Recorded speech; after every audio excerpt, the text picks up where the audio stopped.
Agriculture, दूसरा industrial, तीसरा कौन कौन से हो गए? एग्रीकल्चर पढ़ लिया हमने, इंडस्ट्रियल भी पढ़ लिया, फॉरेन ट्रेड भी पढ़ लिया, और क्या पढ़ लिया?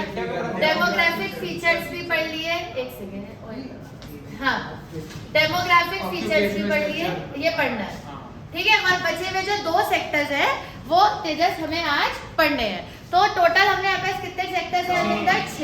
6 में से हम 4 पढ़ चुके हैं और दीक्षा 2 हमें पढ़ने हैं। क्लियर? चलो पहले एग्रीकल्चर सेक्टर सुनाओ एक बार हरमिंदर पूरा। एग्रीकल्चर सेक्टर में पीछे रख दो भाभी बस चेयर पे, इधर रख दो, इधर एक चेयर और इधर रख दो, बस पहले पढ़ लेंगे इसको। हाँ भाई शुरू करो। एग्रीकल्चर सेक्टर इंडिया को बहुत बेकार था, उसमें पॉइंट्स की तरह lack of productivity, force commercialisation. Lack of productivity पहला पॉइंट है, अब इसको एक्सप्लेन करो। Lack of productivity, more input less output. मतलब ये इनपुट बहुत ज्यादा आ रहे थे पर आउटपुट बहुत कम आ रहा था, सेल्फ सफिशिएंट भी नहीं था, इसके अंदर में स्कार्सिटी होती थी बहुत ज्यादा। वेरी गुड, सारी बात सही बोल दी उसने। तो एग्रीकल्चर सेक्टर की हर सबसे पहली सिचुएशन क्या थी? Low level of productivity. तो low level of productivity agriculture sector में क्यों थी? कि इनपुट बहुत ज्यादा लगाते थे पर आउटपुट तनिषा उतना नहीं आता था, इतना भी आउटपुट नहीं आता था तेजस कि इंडिया सेल्फ सफिशिएंट हो पाए। ये एग्रीकल्चर सेक्टर का पहला पॉइंट है। दूसरा ये क्या है? सेल्फ कंजप्शन के लिए ग्रो करता था अपने लिए खाली खाने के लिए। फिर ब्रिटिश ने कहा उन्हें कि क्या कहते हैं कैश क्रॉप्स उगाओ, कैश क्रॉप्स क्या होते हैं? जिनकी मार्केट वैल्यू हाई होती है।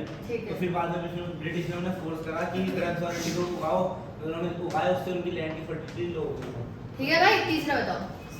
Small and fragmented land. कुछ आता भी है तो बिना देखे, तो बिना देखे बताओ अगला पॉइंट।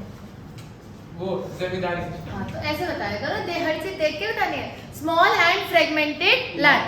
तीसरा पॉइंट, सेकंड क्या था दीक्षा? Commercialization of agriculture. तीसरी सिचुएशन अरविंदर की फार्मर्स के पास तनिषा कैसा लैंड था? स्मॉल, और कैसा था? फ्रेगमेंटेड। फ्रेगमेंटेड मतलब दूर दूर था, तो इससे क्या नुकसान हो रहा है? वो एक जगह ज्यादा लेवल मेजर उस पे ज्यादा क्रॉप्स नहीं उगा पा रहे। बातें समझ आई? एफिशिएंट वर्क नहीं कर पाते। एग्जैक्टली, एफिशिएंटली काम नहीं हो पा रहा था क्योंकि स्मॉल लैंड था और कैसा था दीक्षा? फ्रेगमेंटेड, तो उससे प्रोडक्शन कहीं पर भी नहीं हो पा रही थी। तो सारा का सारा लैंड क्या हो रहा था? वेस्ट हो रहा था, क्योंकि आपको एक छोटा सा टुकड़ा यहाँ दे दें, फिर छोटा सा टुकड़ा वहाँ, तो कुछ कल्टीवेट तो हो नहीं पाएगा, तो वो सारा का सारा लैंड आयरन क्या हो रहा था? वेस्ट हो रहा था। 3 बातें हो गई। चौथी बात आपने क्या बोली? जमींदारी सिस्टम। दूसरा नाम लैंड सेटलमेंट सिस्टम। उस टाइम पे एक सिस्टम चल रहा था हमारी कंट्री में जिसका नाम था लैंड सेटलमेंट सिस्टम। क्या था? जिसमें था कि वो ट्रायंगल वो था ब्रिटिशर्स जो जमींदार थे और टेरेंट्स के बीच में। ठीक है। जिसमें जमींदार टेरेंट्स से काम कराते थे, उसके बदले उनसे वेजेस मांगते, उनसे पैसे मांगते और जो उगाते थे मांगते थे वो पैसे बोलते क्या उसको? रेंट ही तो बोलेंगे ना। हाँ, और जो आते उनका भी क्रॉप का भी शेयर मांगते हैं। इसमें ब्रिटिश गवर्नमेंट उसका आता है कि वो उसमें मतलब सपोर्ट कराओ जो जमींदार था कि उनको, क्योंकि वो जमींदार से ब्लड राइट करते हैं, उसका शेयर ब्रिटिश गवर्नमेंट को देते थे। तो ब्रिटिश गवर्नमेंट किसे सपोर्ट करती थी? जमींदार। इस सिस्टम को क्या बोलते थे? जमींदारी सिस्टम। तो बेसिकली जो रिच फार्मर था वो पुअर फार्मर को एक्सप्लॉइट कर रहा था। ये सिचुएशन थी 1947। एक आखिरी बात रह गई, लैक ऑफ टेक्नोलॉजी। कोई हमारे पास पूरा एग्रीकल्चर किस पे डिपेंड करता था? रेनफॉल पे।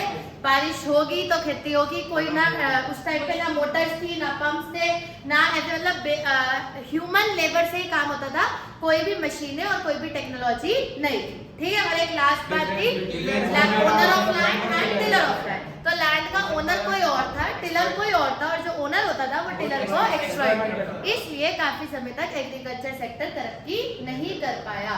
तो कंक्लूजन क्या है कुणाल? कि 1947 में हमारे एग्रीकल्चर सेक्टर की हालत काफी खराब ही थी। मतलब अभी तक हमने जो भी 6 बातें पढ़ी उसमें कुछ अच्छा तो हमें दिखा नहीं, तो मतलब बहुत ज्यादा खराब सिचुएशन थी। किसकी? चलो एक क्वेश्चन है मेरा आपसे, एग्रीकल्चर सेक्टर की सिचुएशन खराब होना एक क्रिटिकल अलार्मिंग सिचुएशन है या नहीं? अब है तो क्यों है, नहीं है तो क्यों?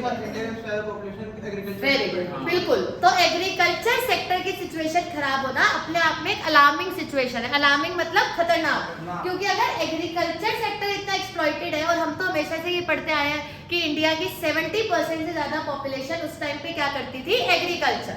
तो अब आप सोचो कि आप 70% लोग एग्रीकल्चर करते थे और मतलब एग्रीकल्चर सेक्टर की ही हालत इतनी खराब थी तो देश की तरक्की होने का तो सवाल ही नहीं होता।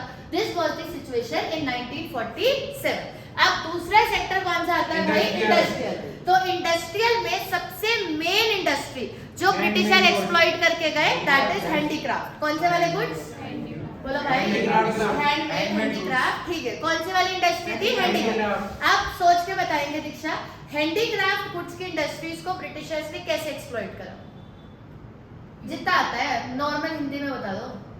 जो रॉ मटेरियल था इंडिया का वो मतलब ब्रिटिश को भेजते थे तो उसका जो फिनिश्ड गुड्स आता था वो किसकी मदद से बनाते थे? मशीन की वजह से। मशीन की वजद से। लेकिन वो it looks like a handmade. मतलब ब्रिटिशर्स ने हमारा रॉ मटेरियल हमसे ही ले लिया, अपने देश ले गए और वहां पे हैंडमेड गुड्स बनाए, पर बनाए किससे? मशीन से। वो बनते मशीन से थे पर तनीषा लगते हैंडमेड थे। आगे की स्टोरी। फिर वो उन्हें इंटरनेशनल मार्केट में आगे हमारे डोमेस्टिक मार्केट में दोनों आगे बेचते थे सस्ते रेट पे। सस्ते रेट पे। तो जो डोमेस्टिक कस्टमर था और जो इंटरनेशनल कस्टमर था इंडिया का, वो वहीं से लेने लग गया क्योंकि उनको सस्ता पड़ता था। एग्जैक्टली, इसलिए दोनों मार्केट एक्सप्लॉइट हो गए। Very good. इसलिए इंडिया की दोनों मार्केट्स एक्सप्लॉइट हो गई, यानी कि इंडिया के जो हैंडीक्राफ्ट गुड्स है वो इंटरनेशनल मार्केट में भी तेजी से सेल होने कम हो गए क्योंकि ब्रिटिशर जमींदार सस्ते रेट पे दे रहे थे और डोमेस्टिक मार्केट्स में भी लोगों ने खरीदने बंद कर दिए क्योंकि यहाँ पर भी उनके गुड्स जो थे वो सस्ते मिल जाते थे। क्यों ऐसा उनके गुड्स सस्ते क्यों होते थे? क्योंकि वो बनाते मशीन से थे but it looks like handmade. तो इसलिए उन्होंने हमारे मार्केट को एक्सप्लॉइट कर दिया। अगर हम मॉडर्न इंडस्ट्रीज की बात करें तो इंडिया में सिर्फ एक ही इंडस्ट्री थी that is TISCO, presently called as Tata. ठीक है जी, टिस्को टाटा का पुराना नाम है। ये नाम तब रखा गया था आयरन जब टाटा सिर्फ किसमें डील करता था? Iron and steel. फिर जब टाटा ने अपना बिजनेस डाइवर्सिफाई करा तो उन्होंने अपना नाम टाटा ग्रुप कर दिया। पहले था टिस्को। क्लियर है? तो एक तो यही बात थी। दूसरी बात थी कि इंडिया का अच्छा ट्रेड था कॉटन और जूट में। बस एक दो बातें यही है और कुछ खास बात नहीं है। तीसरा आता है फॉरेन ट्रेड। अब ये बताओ इंडिया के फॉरेन ट्रेड से क्या मतलब होता है? Import and export. इंडिया के इंपोर्ट एक्सपोर्ट की क्या हालत थी? Modern industry capital goods industries क्या कर गए थे? Shut down. इंडस्ट्रियल सेक्टर था। इंडस्ट्रियल सेक्टर के दो पार्ट है, एक तो हैंडीक्राफ्ट और एक मॉडर्न गुड्स। मॉडर्न गुड्स में पहली बात तो ये है कि कैपिटल गुड्स इंडस्ट्रीज क्या हो गई थी? Shut down. दूसरी बात ये है कि उस टाइम पे एक ही मॉडर्न इंडस्ट्री बची थी, टिस्को। और तीसरी बात ये है कि इंडिया का ट्रेड सिर्फ दो ही चीजों में चल रहा था, कॉटन एंड जूट। और हैंडीक्राफ्ट तो इन्होंने बताई थी। अगला सेक्टर आ रहा कौन सा आएगा? Foreign trade. चलो बताओ आ क्या सिचुएशन थी इंडिया के इंपोर्ट एक्सपोर्ट की? प्रणव नेक्स्ट आपको बताइए। ये फॉरेन ट्रेड में रॉ मटेरियल लेके जाते थे। चलो ये बताओ आ रहे ना कि इंडिया रॉ मटेरियल एक्सपोर्ट करता था, फिनिश गुड इंपोर्ट, ऐसा क्यों? हमारे पास मशीन क्यों नहीं थी मशीन? कैपिटल गुड्स इंडस्ट्री थी वो ब्रिटिशर्स क्या करा दी थी? बंद करा दी थी। तो हमारे पास मशीनें नहीं थी तो हमें तेजस क्या करना पड़ता था? अपना रॉ मटेरियल ब्रिटिशर्स को देना पड़ता था और ब्रिटिशर्स हमें फिनिश गुड्स बनाकर देते थे। और ये काम सिर्फ ब्रिटिशर्स के साथ ही क्यों हो रहा था? क्योंकि ब्रिटिशर्स ने इंडिया के ट्रेड पे अपनी क्या बना ली थी? मतलब वो ही कर सकते थे। मोनोपोली मीन्स कि आप सिर्फ उन्हीं के साथ करोगे। You are not allowed to trade with any other country. जिसके लिए उन्होंने कैनाल भी बनाया था, स्विस कैनाल। ठीक है, जिसके थ्रू रास्ता था, स्विस कैनाल एक रास्ता था जिसके थ्रू इंडिया और ब्रिटेन के बीच में ट्रेड होता था। बट फॉरेन ट्रेड की वजह से इंडिया की वेल्थ धीरे धीरे खत्म होने लगी और जैसा पहले हम सुनते थे कि इंडिया को सोने की चिड़िया कहा जाता था, वो कहना बंद हो गया। उसका रीजन ये था कि हम हमेशा, तेजस की क्लास छुट्टी है ना आपकी, हम हमेशा रॉ मटेरियल ही एक्सपोर्ट करते थे और फिनिश गुड्स क्या करते थे? इंपोर्ट।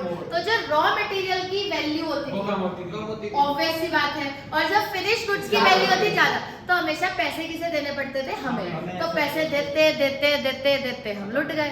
तो इंडिया की सारी वेल्थ क्या हो गई? ट्रेड।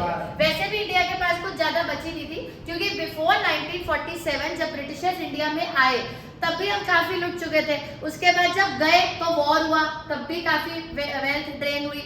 तो ये सब रीजंस की वजह से आफ्टर इंडिपेंडेंस इंडिया को गोल्डन वर्ड कहना ये टाइटल जो था वो इंडिया से छीन लिया गया था।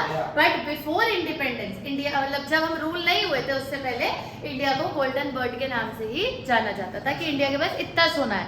लेकिन वो सारी वेल्थ जो थी वो धीरे धीरे ड्रेन होती रही, क्योंकि पहले तो ब्रिटिशर्स आए, उनका ही खर्चा बढ़ा ना, इतने महंगे महंगे फर्नीचर, ऑफिस, एल्कोहल, इतना ज्यादा खर्चा तो उसी में ही हो जाता था।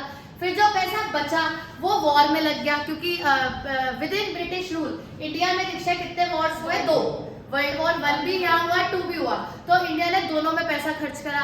फिर उसके बाद जब ब्रिटिशर्स चले गए तो वो हमारी मशीन वाली इंडस्ट्री क्या करता है, तो इंडिया को रॉ मटेरियल क्या करना पड़ता था? एक्सपोर्ट, और फिनिश गुड्स इंपोर्ट। तो वो सरप्लस पेमेंट में हमारा बचा खुचा पैसा भी खत्म हो गया। This was the situation of foreign trade.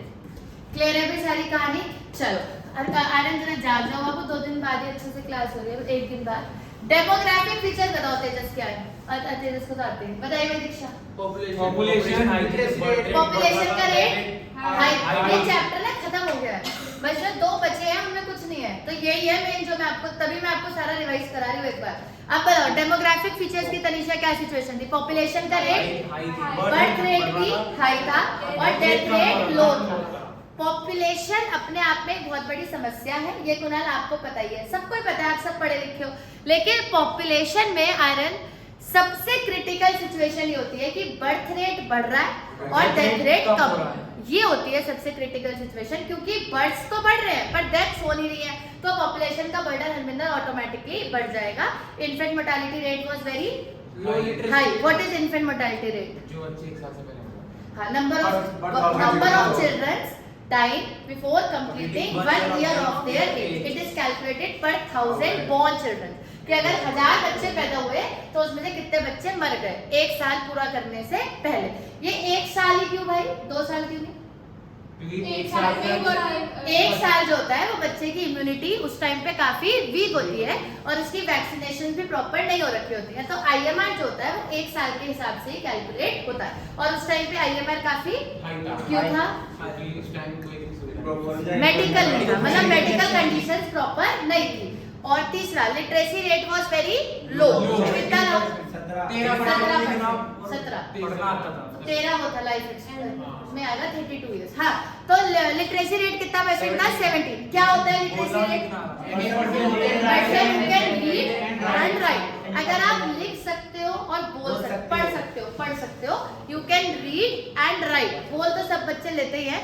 If you can read, अगर मैं आपको कुछ मटेरियल दूं आप उसे पढ़ सकते हो और आप लिख सकते हो किसी भी एक भाषा में, तो आप क्या कहलाते हो? आर्यन लिटरेट। और उस टाइम पे भारत की सिर्फ 17% जनता पढ़ना और बोलना जानती थी। तो आप मतलब हाँ वैसा, तो बाकी ऐसे भी हमारे पास बाकी जो 83% बचे हैं वो उन्हें लिखना और पढ़ना भी नहीं आता था। तो आप ये सोच लो कि उस टाइम से इस टाइम पे आने में हमें कितना मेहनत लगा होगा कि आज यहाँ पे लिटरेसी रेट लगभग 50-60% है अपनी कंट्री का। तो ये एक फर्क है। उल्टा कुछ स्टेट्स में तो 100% लिटरेसी रेट है, जैसे कि केरला का 100% लिटरेसी रेट है। मतलब वहाँ पे कोई मतलब ऐसा बंदा है ही नहीं जो पढ़ लिख नहीं सकता। तो हाँ, मतलब ये अचीवमेंट है हमारे देश का कि इंडिपेंडेंस के टाइम पे हमारा लिटरेसी रेट सिर्फ मात्र 17% था। Life expectancy was and presently it is 63। उस टाइम पे 32 थी, इस टाइम पे 63-64 है, क्योंकि अब मेडिकल काफी दीक्षा क्या हो चुका है, इंप्रूव हो चुका है, और स्टैंडर्ड ऑफ लिविंग काफी लो था। ये सब बातें हरमिंदर किस में आती है? डेमोग्राफिक। ठीक है, धीरे धीरे बातें कम होती जा रही है क्योंकि अब हम चैप्टर को पढ़ते जा रहे हैं। अगली हेडिंग डालेंगे, 2 ही बचे हैं। Number 5 that is occupational structure. Chapter को याद कर लो। अब धीरे धीरे टेस्ट शुरू करेंगे, धीरे धीरे। जून में 1 हफ्ते की छुट्टी है। जून में नहीं, आपके स्कूल की कब है? 1 महीने की ना, बर्बाद हो जाएंगे हम 1 महीने। 1 हफ्ते की है, वो भी मैं 1-2 दिन में बता दूंगी। तो आप भी उसी 1 हफ्ते में जाना, इधर उधर उधर इधर मत जाना। आज हम चले गए, अब कल मैं जा रहा हूँ, परसों मैं जा रहा हूँ, नानी दादी चाचा चाची सबसे मिला रहा हूँ। चलो, ऑक्यूपेशनल स्ट्रक्चर डालिए हेडिंग, और पहले इसका मतलब बताओ। तुम तो हर्ष मुझे ऑक्यूपेशन का मतलब बता दो। बाकी सब छोड़ो। आज ही पढ़ाया? चलो आर्यन आपकी क्लास में हाँ जी आज कराया हाँ बोलो फटाफट शुरू करो। हाँ, क्या है इसमें? क्या होता है ये शरद सर को फोन करना है इसमें सर को फोन कर दो कि सर आप क्या पढ़ा रहे हो बच्चों को, तो कुछ आता ही नहीं क्या पढ़ाते हैं। और क्या स्विमिंग करा के भेज देते होंगे, इनमें पढ़ाते हो इनके स्विमिंग का पीरियड नहीं होता। हाँ हाँ भाई ऑक्यूपेशनल स्ट्रक्चर, ऑक्यूपेशन क्या होता है? कोई काम में एक काम बताओ। टीचर टीचर एक ऑक्यूपेशन है। डॉक्टर इतना बिल्कुल बस अपना तो बता दो। बिजनेस बिजनेस नहीं, वो घर की बॉडी वाला, घर की बॉडी वाला बिजनेस जो तुम्हारा है ये गलत वे में लगता है। अरे मजाक कर रहे हैं। चलो चलो चलो वापस आ जाओ। हरमिंदर बताओ व्हाट ऑक्यूपेशनल स्ट्रक्चर बिल्कुल सही है। हर जो हम काम कर रहे हैं दैट इज ऑक्यूपेशन। पर ये जो काम होते हैं आर्यन ये 3 सेक्टर में बटे हुए हैं। हाँ भाई साहब कौन से 3? हाँ प्राइमरी सेकेंडरी टर्शियरी। तो अब ध्यान से सुनना seriously. Distribution of workforce, workforce मतलब कुणाल जो लोग काम कर रहे हैं। अब सारे लोग तो नहीं काम कर रहे हैं ना। अब जैसे आप लोग तो किसी भी ऑक्यूपेशन में इंगेज नहीं हो, तो जो लोग ऑक्यूपेशन में इंगेज हैं उनको कुणाल हम क्या बोलते हैं? हमारे देश की वर्कफोर्स। पहले सुनिए बाबू फटाफट, क्या बोलते हैं कुणाल उनको? वर्कफोर्स। जो लोग कुछ ना कुछ वर्क कर रहे हैं। वैसे वर्कफोर्स की जो एज होती है वो 14 से 60 साल के बीच की होती है, क्योंकि 14 साल से पहले चाइल्ड लेबर हो जाती है, 13-14 साल से पहले, और 60 साल के बाद रिटायरमेंट एज आ जाती है। तो जो वर्क फोर्स की एज होती है वो होती है 14 साल से लेके 60 साल के बीच की। तो जो भी हमारी वर्क फोर्स है वो कैसे डिस्ट्रीब्यूटेड है हरमिंदर? Between 3 sectors. पहला आपने कौन सा बताया? प्राइमरी, दूसरा सेकेंडरी और तीसरा टर्शियरी। चलो तनिषा तीनों में फर्क, आपने तो आज कोई आंसर ही नहीं दिया। ठीक है। सेकेंडरी इंडस्ट्रीज होती है, टर्शियरी होता है सर्विसेज वाला। ठीक है। तो प्राइमरी होता है एग्रीकल्चर से रिलेटेड। वैसे तो मुझे इससे अच्छी डेफिनेशन एक्सपेक्टेड थी क्योंकि हमने क्लास 11 में पढ़ा था। प्राइमरी सेक्टर में होता है एक्सट्रैक्शन ऑफ रिसोर्सेज और and minerals, reproduction of plants and animals. और सेकेंडरी सेक्टर में आती है 2 कंस्ट्रक्शन, और टर्शियरी में सारी सर्विसेज आती है, बैंकिंग, वेयर हाउस वगैरह। चलो खैर बस अभी फिलहाल वो टॉपिक नहीं है, बट पता होना चाहिए जब आप पढ़ के आए हो। तो प्राइमरी सेकेंडरी टर्शियरी सेक्टर्स में हरविंदर किस हिसाब से हमारी वर्कफोर्स डिस्ट्रीब्यूटेड है उसको आर्यन क्या बोलते हैं? Occupational structure. बताने की जरूरत बिल्कुल भी नहीं है, आप बिना बताए बता सकते हो कि आर्यन सबसे ज्यादा वर्कफोर्स 1947 में कौन से सेक्टर में इंगेज? और आज के टाइम पे सबसे ज्यादा वर्कफोर्स किसमें इंगेज्ड है? क्योंकि देखो अब हर बंदा कंपनी में जॉब ही कर रहा है, तो ये जो जॉब वाली सर्विसेज वाली इंडस्ट्री है ये किसमें आती है? तो आज के टाइम पे आ रहे हैं सबसे ज्यादा वर्कफोर्स टर्शियरी में है। बट हम आज की बात नहीं कर रहे, हमारा चैप्टर दीक्षा कौन से ईयर की बात कर रहा है? 1947। तो 1947 में कुणाल सबसे ज्यादा पॉपुलेशन कौन से सेक्टर में इंगेज थी? प्राइमरी। तो मेरा सबसे पहला पॉइंट इस स्ट्रक्चर के अंदर that is dominance of agriculture sector. Harsh इसका मतलब क्या? एग्रीकल्चर सेक्टर में अपने डोमिनेंस क्या होता है? धक्का धक्का देना डोमिनेंस का होता है। धक्का से डोमिनेंस मतलब Push is not जोर दिखाना अपने तरीके से। हाँ, तब अपना जिसका दबदबा होता है that is called as dominating. अगर कोई आदमी आपको दबा के रखता है अपने अंदर तो वो बहुत डोमिनेटिंग नेचर का होता है। तो कहने का मतलब ये किसने सिखाया था? चलेगा देखो, ठीक है। तो 1947 में अंदर एग्रीकल्चर सेक्टर का क्या चल रहा था? डोमिनेंस। क्यों चल रहा था आर्यन? क्योंकि up to 70% of population engaged in agriculture. 70% of population was engaged in agriculture. अच्छा, और क्या हम 1947 में ऑक्यूपेशनल स्ट्रक्चर के बारे में आर्यन बता सकते हैं? एक तो यही बात है कि भाई 70% लोग एग्रीकल्चर में ही थे, और ये सबसे नई बात जो आपको नहीं पता कि कुछ स्टेट्स में, पूरी कंट्री में क्या चल रहा था प्रणव? ये बहुत अच्छी बात है, ध्यान से सुनना। क्या चल रहा था? Regional imbalance. इसे थोड़ा सा और चेंज कर देती हूँ, रीजनल इम्बैलेंस। इसका मतलब क्या है? मतलब मैं सोचा कोई और वर्ड दूं। रीजनल वेरिएशन सा चल रहा था। वेरिएशंस मतलब इंडिया में 1947 में हरमिंदर क्या सिचुएशन था कि कुछ स्टेट्स ऐसे थे जो लोग प्राइमरी सेक्टर को मूव ऑन कर रहे थे, मतलब प्राइमरी सेक्टर को छोड़ रहे थे और हरमिंदर किस तरफ आ रहे थे? सेकेंडरी और टर्शरी की तरफ। और कुछ स्टेट्स में दीक्षा ये देखा जा रहा था कि लोग सेकेंडरी और टर्शरी को छोड़ के प्रणव किस तरफ आ रहे थे? प्राइमरी की तरफ। आपके लिए हम रिपीट कर रहे हैं बात को, तो आप बता दो कि कुछ लोग, मैं ये वर्ड याद कर रही थी कि रीजनल वेरिएशन चल रहा था। हमारी कंट्री में क्या चल रहा था कुणाल? Regional variation. कि कुछ स्टेट्स में क्या हो रहा था? इन सम स्टेट्स लोग प्राइमरी सेक्टर से कहाँ आ रहे थे? सेकेंडरी और टर्शरी। और कुछ स्टेट्स में लोग सेकेंडरी और टर्शरी से किस में जा रहे थे? प्राइमरी। अब ये स्टेट्स कौन कौन से हैं? आप इन स्टेट्स को आज भी फॉलो अप कर सकते हो, जैसे कि दिल्ली। आप दिल्ली में आपने कभी एक खेती बाड़ी होते हुए नहीं देखी होगी ना, क्योंकि 1947 में ही लोगों ने क्या करा कि वहाँ लैंड था भी नहीं, ना तो फर्टाइल लैंड बचा था और ना कल्टीवेट करने के लिए कुछ बचा था, तो लोगों ने प्राइमरी सेक्टर को वहाँ पे तभी छोड़ दिया था। और लोग कौन से सेक्टर में आ गए थे? इसका एग्जाम्पल है जैसे दिल्ली हो गया, पुणे हो गया, मुंबई हो गया, बैंगलोर हो गया।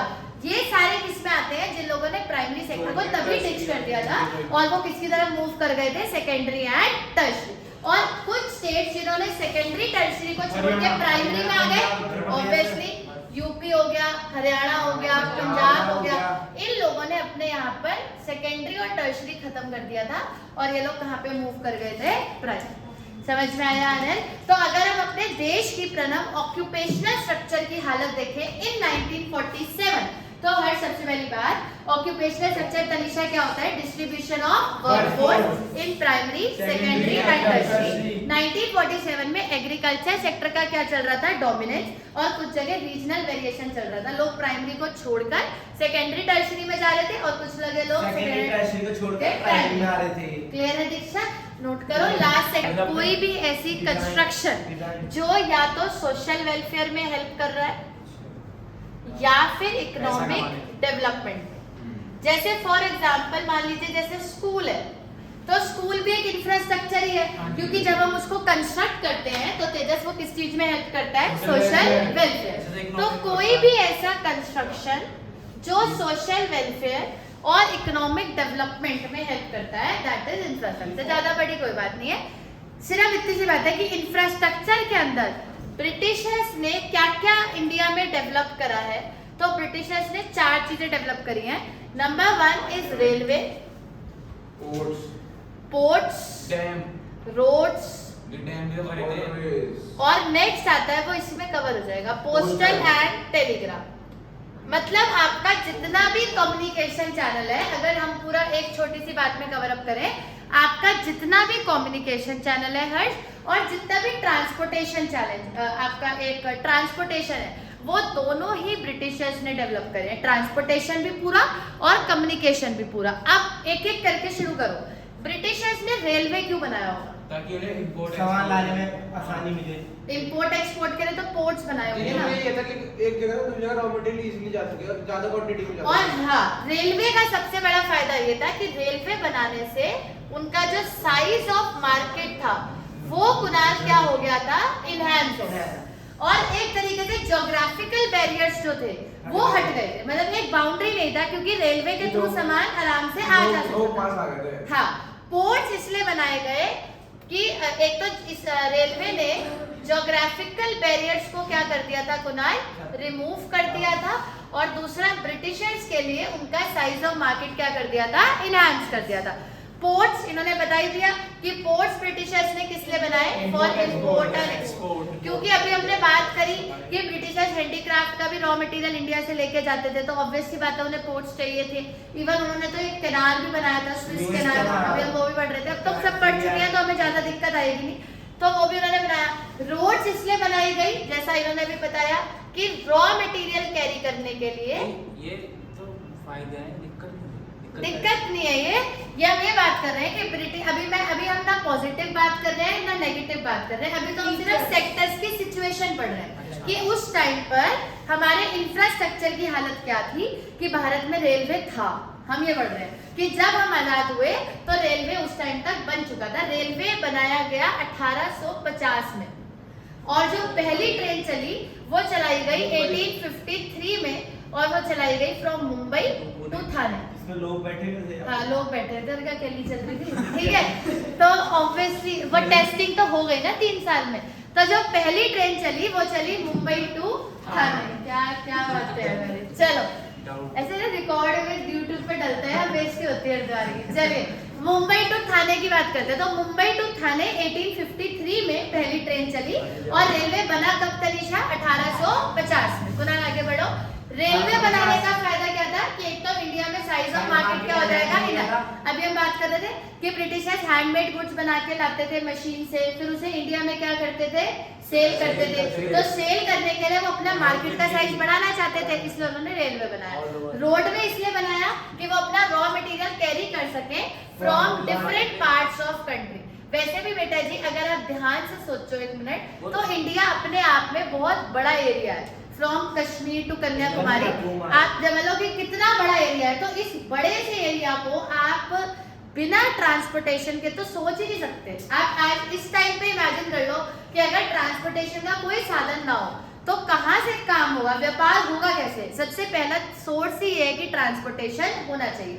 फिर उन्होंने ये सोचा पोस्टल एंड टेलीग्राम इसलिए बनाया गया कि जो ब्रिटिशर्स अपने ऑफिशियल अपॉइंट करते थे, मान लो एक दिल्ली में करा, एक बॉम्बे में करा, तो वो आपस में आकर कम्युनिकेट कैसे करेगा कि भाई ये काम हो गया है, मैं सामान यहाँ से भेज रहा हूँ, कुछ तो बात करनी पड़ेगी ना। तो उसके लिए किसका इस्तेमाल किया जाता था? हर्ष, पोस्टल एंड टेलीग्राम। तो पोस्टल एंड टेलीग्राम का सबसे बड़ा था कम्युनिकेशन तो था ही, लेकिन इसके अलावा ब्रिटिशर्स इसकी वजह से क्या कर पाए कुणाल? इफेक्टिव एडमिनिस्ट्रेशन, और जिससे कि वो देश में proper law and order maintain करते। अब जैसे क्या है बेटा जी, मान लीजिए कहीं पर कोई ग्रुप ऑफ पीपल है जो ब्रिटिशर्स के खिलाफ एक तरीके से तैयार हो रहा है, तो उसका कम्युनिकेशन करना जरूरी है ना कि भाई ऐसा हो रहा है, या वहां से हमला हो गया है, या यहाँ पर इंडियंस का ग्रुप एक रेडी हो रहा है जो ब्रिटिशर्स के अगेंस्ट आवाज उठाने की सोच रहे हैं। अगर आप देखो आज के टाइम पे कम्युनिकेशन के लिए आपके पास फोन है तो आप कितना पास महसूस करते हो। आपको किसी से बात करनी है, आप 2 मिनट में उससे कॉल करके अपना मैसेज दे सकते हो। तो यही ब्रिटिशर्स चाहते थे, इसीलिए क्या बनाया गया हर्ष? Postal and Telegram. क्योंकि उनके जो ऑफिशियल्स थे प्रणव, वो पूरे इंडिया में फैले हुए थे, तो आपस में कम्युनिकेट तो करना पड़ेगा ना कि यहाँ पे ये चीज है, हम आपको ये भेज रहे हैं, ये ब्रिटेन जानी है, तो 100 बातें उनके पास करने को। इसलिए उन्होंने तेजस क्या बनाया? Postal and Telegram. अपने ही फायदे के लिए बनाया, लेकिन उनके जाने के बाद इसका फायदा इंडिया को भी हुआ, क्योंकि इससे पहले इंडिया में वो कबूतर वाला ही जमाना चल रहा था। तो अगर वो ना आते तो ये postal, Telegram, phone, network, 4G, 5G कुछ ना होता। तो ये उन्हीं की वजह से है कि वो ये पोस्टल, टेलीग्राम, सैटेलाइट की लाइनें, रेलवे, ये सब चीजें वो बना के गए। इवन आज तक उनकी बनाई हुई रोड, उनके बनाए हुए जितने भी इंफ्रास्ट्रक्चर कंस्ट्रक्शंस हैं, वो आज भी इंडिया में एग्जिस्ट करते हैं। ये जितने भी रेलवे ट्रैक्स हैं मोस्टली ब्रिटिशर्स द्वारा ही सेट करे गए हैं। तो ये एक तरीके से उनका आने का फायदा भी था। अब तक हम 5 सेक्टर पढ़ के आए तो हमें उसमें कोई फायदा नहीं दिखा, लेकिन इसमें एक कुछ फायदा है कि ब्रिटिशर्स ने क्या कंस्ट्रक्ट करा है? इंफ्रास्ट्रक्चर। क्लियर है? इस चैप्टर का एक लास्ट क्वेश्चन है, वो भी हम यहीं पर ले लेते हैं। अभी 6 सेक्टर तो खत्म हो गए, हमें टोटल कितने हरविंदर सेक्टर पढ़ने थे? 6 के 6 खत्म। एक लास्ट बात है जाते जाते कि नेगेटिविटी तो हमने बहुत पढ़ ली है ना, क्या ब्रिटिश राज का आरंभ कोई पॉजिटिव साइड भी था? बस ये लास्ट क्वेश्चन है चैप्टर का। पॉजिटिव साइड है तो है, ये तो पूरा पॉजिटिव है। ये लो नंबर 1 कि उन्होंने इंफ्रास्ट्रक्चर बनाया। आंसर ये रहा, ये पूरा छाप देना। उन्होंने इंफ्रास्ट्रक्चर बनाया। और कोई फायदा? वैसे ना यहाँ पर इंफ्रास्ट्रक्चर था, इसीलिए मैंने ये क्वेश्चन इसके साथ लिया कि बताओ ब्रिटिश रूल के, अगर टीचर आपसे पूछता है कि ब्रिटिश रूल के क्या फायदे थे, तो एक तो ये पढ़ ही रहे हैं, इतने सारे हैं इंफ्रास्ट्रक्चर, पर ये सारे 4 पॉइंट नहीं है, ये तो एक में ही कवर हो गया कि उन्होंने इंफ्रास्ट्रक्चर बनाया, तो सारी बातें हो गई। और क्या फायदा? इंडिया बनाने गए थे दीदी, एडमिनिस्ट्रेटिव और हमारा वो सब समझ चलो, और ब्रिटिशर्स का दूसरा फायदा ये हमें था, फिनिश्ड गुड्स बनाने थे। पर वो तो हमारी इंडस्ट्री बंद कर गए थे, हाँ। कैपिटल गुड्स खुद की। के फायदे उनके फायदे। कैश इंपोर्ट एक्सपोर्ट कैश तो ये फायदा है। वो लैंड खराब कर दी ड्रग्स दोबारा तो जैसे मतलब वो तो बात सही है, बोल सही हो, बस बोलने का तरीका। बात है ये एक बात है। बात ये है कि ब्रिटिशर्स ने हमें ये सिखाया कि एग्रीकल्चर कमर्शियलाइज्ड भी हो सकता है, क्योंकि हमें तो इतना पता ही नहीं था कि अच्छा हाँ, हमें तो सिर्फ इतना पता था कि हमें उगाना है, जैसे हमने पहले भी डिस्कस किया था कि इंडियंस की सोच कुनाल सिर्फ क्या थी कि उगाओ और फॉर सेल्फ कंजम्पशन, बस उतना ही था। लेकिन ब्रिटिशर्स ने हमें ये सिखाया कि मार्केट में ऐसे बहुत सारे क्रॉप्स होते हैं जिन्हें आप उगा के कमा भी सकते हो, ये हमें अपनी अक्ल थी। तो कमर्शियलाइजेशन ऑफ एग्रीकल्चर की हम ये नहीं कह रहे हैं कि आप ड्रग्स ही उगाओ, कॉफी उगा सकते हो आप, जैसे कॉफी का कल्टीवेशन भी ब्रिटिशर से हमें सिखा के गए। और आज के टाइम पे India is the largest exporter of coffee, हम टी और कॉफी के लार्जेस्ट एक्सपोर्टर है, सॉरी, हम लार्जेस्ट एक्सपोर्टर हैं टी कॉफी टी का तो चाइना था, टी के हम इंडिया असम चाय, चाइना भी था। दार्जिलिंग ठीक है जी। चाय तो चाय तुम्हारे पीने से एक्सपोर्ट बंद हो जाएगा क्या कि हर साल नहीं बिकता? ये एक आवाज Commercialization। एक आवाज उठाएगा फिर सब उठाएंगे मिलके बूंद बूंद से सारा दिन में। चलो इधर आ जाओ। तो क्या समझ में आया बेटा जी कि एग्रीकल्चर को हमें कमर्शलाइज करना भी हमें किसने सिखाया? ब्रिटिशर्स ने। एक बात और जो आपको सुन के बड़ी हैरानी होगी, मतलब इट्स वेरी गुड थिंग कि ब्रिटिशर्स ने ही इंडिया में मनी का इवोल्यूशन करा, जबकि हमारे यहाँ तो मनी होता ही ना, हमारे यहाँ तो बार्टर सिस्टम चलता था। जब ब्रिटिशर्स इंडिया में आए थे तो हमारे यहाँ बार्टर सिस्टम चलता था, that is exchange of goods for goods, आपने कभी पढ़ा भी होगा। तो ब्रिटिशर्स ने ही हमें बार्टर सिस्टम के बदले में क्या दिया था? मनी। फिर वही मनी आगे हमने गांधी जी की फोटो लगा के बना दी, मतलब इवोल्यूशन उन्होंने करा था उसका। सिक्के वगैरह। हाँ, और देखो राजा महाराजाओं के टाइम पे हाँ गोल्ड मनी में और क्या फर्क होता है? जैसे पहले क्या होता था, अगर 100 रुपए का कॉइन है तो उसके अंदर 100 रुपए का गोल्ड डाला जाता था, तो उसकी वैल्यू 100 रुपए की हो गई, उस हिसाब से उसे एक्सचेंज करा जाता था। लेकिन मनी का इवोल्यूशन ब्रिटिशर्स ने किया। अब आप आज के टाइम पे देखो, अगर 2000 का नोट है तो क्या उस कागज की वैल्यू 2000 है? 2000 के नोट 2 रुपए क्या 60 पैसे आती है 2000 रुपए नोट की प्रिंटिंग, तो 60 पैसे का जो एक नोट होता है हम उसकी वैल्यू 2000 के बराबर है। लेकिन पहले जमाने में क्या होता था, अगर 2000 का सिक्का है तो उसके अंदर 2000 का बकायदा क्या डाला जाता था? गोल्ड, तो वो 2000 का होता था। ऐसे ऐसे डीलिंग होती थी पहले। लेकिन बार्टर सिस्टम के बाद आयरन मनी का इवोल्यूशन इंडिया में किसने करा? ब्रिटिशर्स। तो बहुत सारी बुराई हमने पढ़ी है चैप्टर में। गोल्ड नहीं, ये तो उनके आने से पहले की बात हो गई। जब राजा महाराजा वाला रूल चलता था ना, तो राजाओं के पास बहुत गोल्ड हुआ करता था, तो वो गोल्ड के कॉइन्स में ही करेंसी एक्सचेंज करते थे। लेकिन जो प्रॉपर पहला नोट जो इंडिया में बना वो किसके रूल में बना? ब्रिटिश। ठीक है भाई, तो अलविंदर 3 बातें याद रखनी है कि बहुत सारी बुराई है बट 3 अच्छाई है। कि एक तो ब्रिटिशर्स ने तेजस क्या कंस्ट्रक्ट करा? इंफ्रास्ट्रक्चर।